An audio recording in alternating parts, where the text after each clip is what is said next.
이야기를 좀 함께 살펴보도록 하겠습니다. 보시다시피 엘리야가 불병거와 불말을 타고 하늘에 올라가는 이야기입니다. 이 이야기를 보면은 정말 얼마나 엘리야가 대단했던 사람이라는 것을 볼 수가 있지요. 왜냐하면은 막 옷을 들어서 말아서 바다에 치니 요단강이 이제 갈라지지 않습니까? 거의 이제 모세급이죠, 그죠? 그리고 거기서 끝나는 것이 아니라 요단강을 건너서 그 요단강 저 동편이죠, 저쪽에 가서 또 하늘로부터 내려오는 불병과 불말을 타고 이제 올라가게 됩니다. 이곳이 정확하게 어딘지 모르겠지만 여러분 아시는 것 같이 모세도 사실 요단 동편에 있는 느보산이라는 곳에서 하나님께서 그를 데려가셨죠. 아마 이 모든 장치들을 보면은 엘리야는 이제 이 열왕기 기자가 기록하고 기억하기를 원했던 것은 모세의 뒤를 이어서 모세가 받은 하나님의 뜻을 끝까지 이루었던 사람, 이렇게 생각을 하고 싶었던 것 같습니다. 실제로 엘리야는 그렇게 참 외로운 싸움을 했고 또 하나님 안에서 그 능력들을 보이면서 이스라엘 백성을 돌리기 위해서 최선을 다했던 것이죠. 그런데 이제 저는 이 말씀 예전에도 볼 때마다 이제 궁금한 게 있었습니다. 이제 뭐냐면 왜 굳이 나 계속 얘기하지 않습니까? 그러면은 이제 그거를 엘리사한테 얘기하면 엘리사는 안 돼요. 저도 못 갑니다. 저도 따라가야 돼요. 너 여기 있어. 저 따라갑니다. 이 이야기를 3번이나 합니다. 그죠? 특별히 오늘 이제 말씀을 보면 이 이야기는 길갈에서부터 시작이 됐는데 이제 길갈을 지나서 이제 베델로 내려갑니다. 여기서 이렇게 얘기하는데요. 우리 함께 2절의 말씀을 같이 한번 읽어보도록 하겠습니다. 시작. 엘리야가 엘리사에게 이르되 청하건대 너는 여기 머물라. 여호와께서 나를 베델로 보내시느니라 하니 엘리사가 이르되 여호와께서 살아계심과 당신의 영혼이 살아있음을 두고 맹세하노니 내가 당신을 떠나지 아니하겠나이다 하는지라. 이에 두 사람이 베델로 내려가니 왜 따라갔을까? 원래 따라갔으니까 따라가는입니다. 왜냐하면은 엘리야가 엘리사를 불렀었을 때 엘리사가 그때 자기가 결의질하던 이 소와 그 쟁기를 다 이제 태워버리고 그리고 엘리야를 쫓아서 제자가 되지 않습니까? 제자가 되어서 그 엘리야와 함께 이제 자기의 인생을 이제 완전히 헌신한 거죠. 그래서 쭉 따랐기 때문에 계속 끝까지 따랐다. 이제 뿐만 아니라 3절에 보면 이런 얘기가 나오는데요. 오늘 당신의 선생을 당신의 머리 위로 데려가실 줄 아시나이까?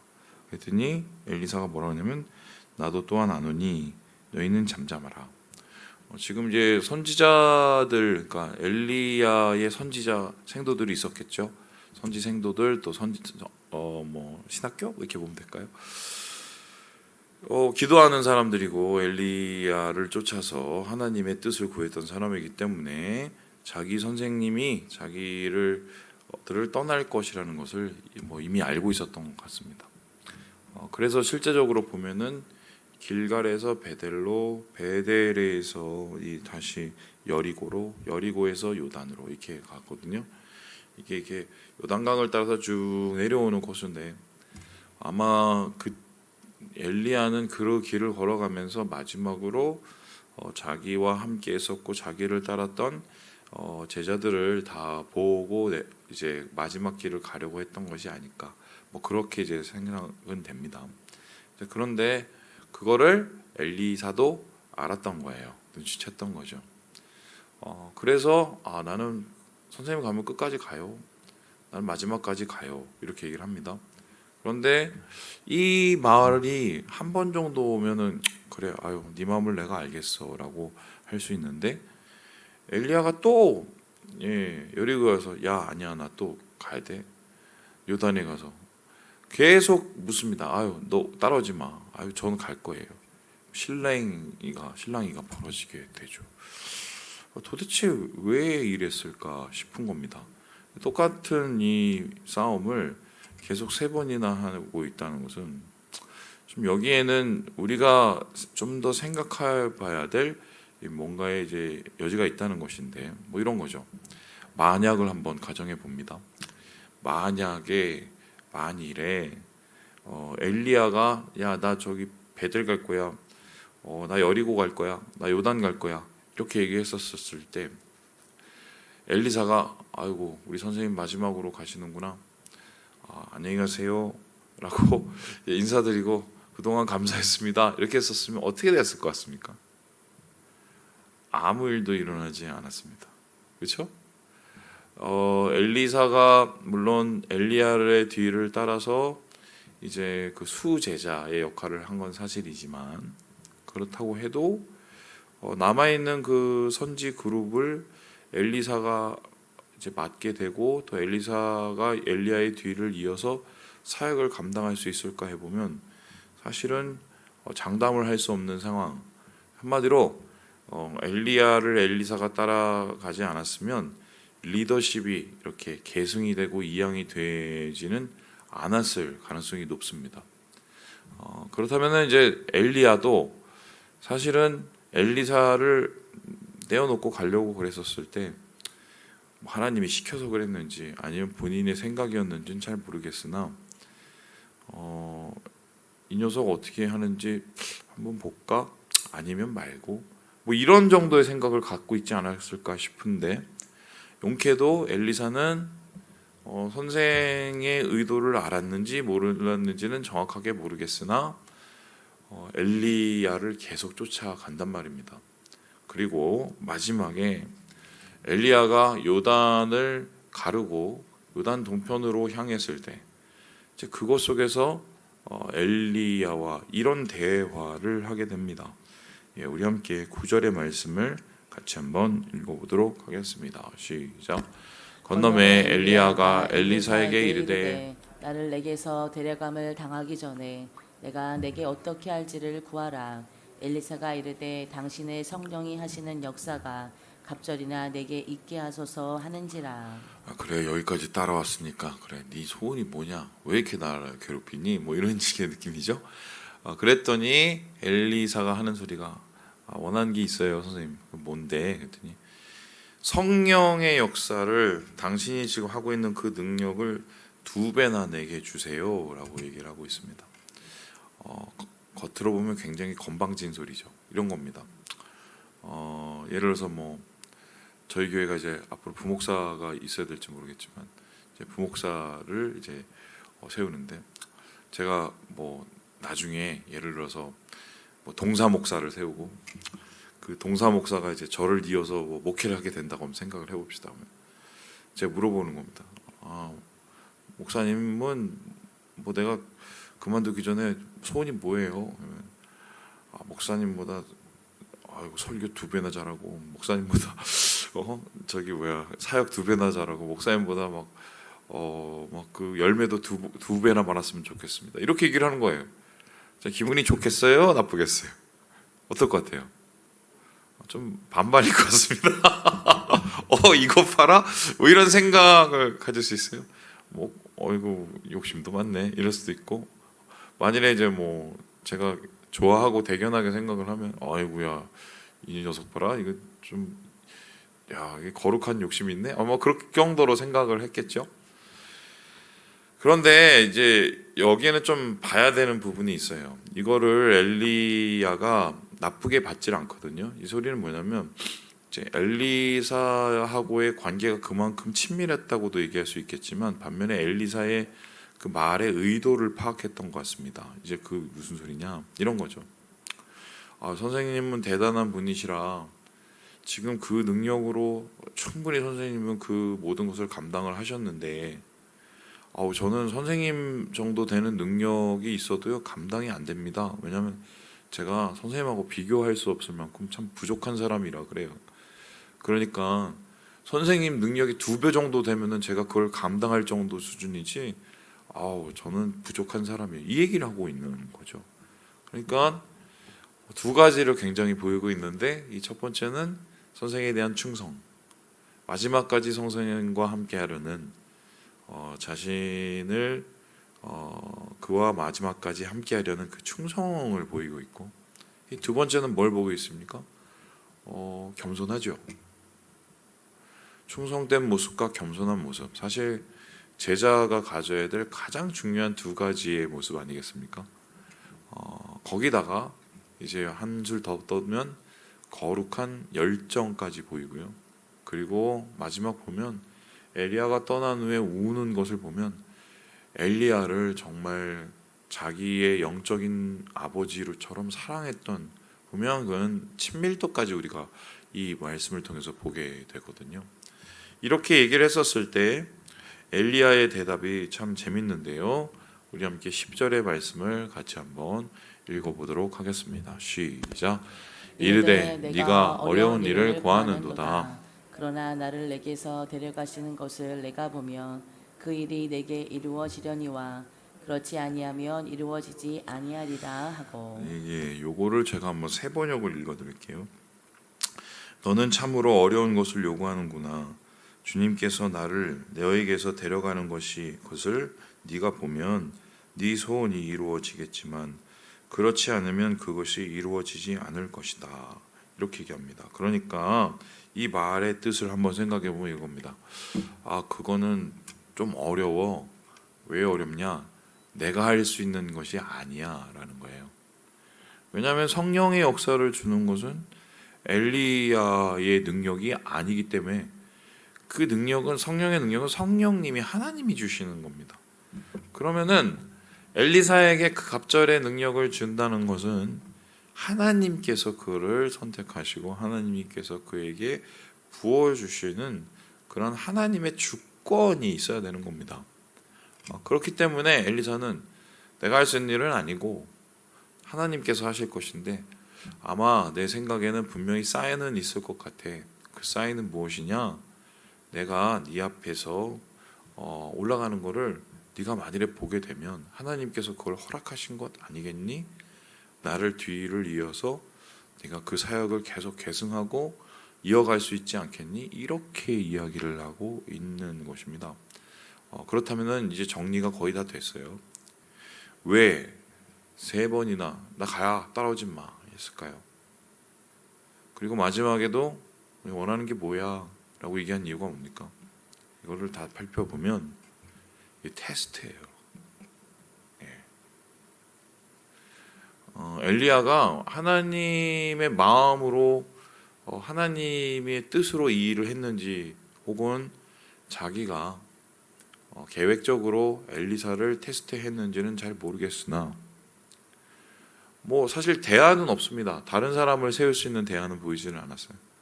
그런데 지금의 이스라엘의 상황은 사실 우상이 철절 끊고 아합이 소위 말해서 죽고 그 다음 그의 자식이 왕이 됐음에도 거의 더하거나 덜하지는 않는, 한마디로 그냥 정글과 같은 이 사역을 계속해야 되는데 이거를 정말 얘가 감당할 수 있을까? 아마 그거를 알고 싶었던 것 같아요. 그러면서 세 번에 걸쳐서 엘리사를 계속해서 테스트한 거죠. 만일에 이 테스트에 엘리사가 여러 생각을 할 수 있었을 겁니다. 이런 거죠. 난 친한 줄 알았는데 나한테 왜 저러죠? 왜 가라고 그러죠? 섭섭했었으면 못 따라갑니다. 그죠? 이런 거죠. 뭔가 뜻이 있겠지. 선생님이 저러는데 뭔가 뜻이 있겠지. 저분은 그래도 하나님과 함께하는 분인데 뭔가 뜻이 있겠지. 아마 그렇게 생각했으니까 끝까지 따르는 겁니다. 그리고 이런 거죠. 이번에는 절대 따라오지 마. 안 돼, 안 돼. 아마 그렇게 했었을 때 정말 막 지쳐서 세 번이나 저러는 거 보면 나를 미워하나? 아니면 지쳐서, 아니면은 그 엘리야에 대한 여러 가지 감정들이 올라왔으면 그렇게 못합니다. 그런데 어떻게 해요? 나는 선생님하고 약속한 게 있어. 내가 맨 처음에 선생님 쫓을 때 내가 끝까지 따라간다고 그랬는데 나 그거 지켜야 돼. 아마 자신의 그 헌신과 충성에 대한 약속의 생각이 없었으면 엘리사는 탈락이에요. 그런데 그러한 마음을 가지고 신뢰를 가지고 엘리사가 엘리야를 끝까지 쫓았더니 결국 어떤 일이 일어나게 됩니까? 우리 함께 우리 14절의 말씀을 같이 한번 읽어보도록 하겠습니다. 시작. 엘리야의 몸에서 떨어진 그의 겉옷을 가지고 물을 치며 이르되 엘리야의 하나님 여호와는 어디 계시나이까 하고 그도 물을 치매 물이 이리저리 갈라지고 엘리사가 건너니라. 엘리야처럼 똑같은 능력을 받게 되게 되는 거죠. 하나님의 픽업을 받는 겁니다. 재밌는 게 예전에 그 최자실 기도원이죠. 그 여의도 순복음교회 그 오산리 기도원 가면 거기 저기 2층에 그 매점이 있거든요. 그 식당 옆에 그 매점에 뭐가 있었냐면 이번에 가니까 없던데요. 그 엘리사 자켓이 있었습니다. 엘리야 자켓. 이게 뭐냐면 이제 이렇게 추울 때 입으라고 그런지 모르겠는데 이게 덮어 쓰고 기도하는 뭐 그런 자켓이에요. 그래서 왜 그런 걸 하필 근데 기가 막히다 했어요. 네이밍이. 왜냐면 엘리야 자켓은 뭔가 있어 보이잖아요. 아마 이제 능력의 뭐 권능의 옷 뭐 이렇게 생각했던 것 같은데요. 근데 사실 보시면 엘리야가 준 그 옷 때문에 엘리사가 능력을 받게 된 게 아니죠. 엘리야의 그 테스트를 통과했기 때문이고 그의 중심, 엘리사의 중심에 정말 자신의 선생을 사랑하고 하나님을 따르려는 그 충성된 마음이 있었기 때문에 이런 일이 가능하게 된 것 아니겠습니까? 그래서 사실은 저는 그렇게 생각을 합니다. 사역을 같이 하려면 우리 같은 동역자잖아요. 동역자. 좋든 싫든 신뢰 관계가 없으면 사역 못합니다. 그죠? 그리고 서로에 대한 신뢰뿐만 아니라 서로에 대한 그 헌신, 그 신뢰에 따른 헌신을 감당할 수 있는 그 충성된 마음이 없으면 같이 사역을 못합니다. 그리고 아시겠지만 서로 사랑하는 관계가 되지 않으면 깊은 사역의 나눔을 할 수가 없어요. 그 대표적인 케이스가 언제입니까? 예수님과 12제자죠. 12제자 그들이 예수님을 3년 반을 또 쫓아다녔지만 그 끝을 보세요. 어떻게 됐어요? 다 도망갔습니다. 다. 뭐 선생님 사랑하는데도 도망갔어요. 무서우니까 도망갔고 나는 뭐 죽도록 선생님을 지키겠습니다. 다 의미 없어요. 다 도망갔어요. 결국 나중에 한 놈은 예수님을 팔고 나머지 놈들은 다 예수님 떠나가고 예수님께서 다시 제자들을 부활하신 다음에 찾아와서 물어보신 게 뭡니까? 야, 니들이 나를 사랑하냐? 니들이 나를 사랑하냐? 네가 나를 사랑하니? 그 세 번의 질문은 신뢰와 충성과 사랑을 질문하신 거죠. 그 끝에 예수님께서 뭘 얘기하십니까? 내 양을 먹여라, 내 양을 치라. 사역은 그렇게 해야 돼요, 사실은. 오늘날 우리나라 교회의 가장 큰 문제점은 뭐냐면 이런 충성과 헌신과 또한 사랑의 관계가 이제는 서로 이익이 맞아야 같이 일하고 마음이 맞아야 같이 일하고 서로 뭔가 이 뭐랄까요 감정적인 무슨 요즘 애들 말로 휘리통이야. 엉망진창이에요. 진짜 엉망진. 이게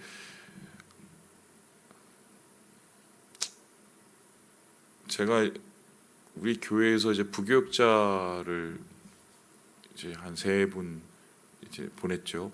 제가 보낸 건 없어요. 근데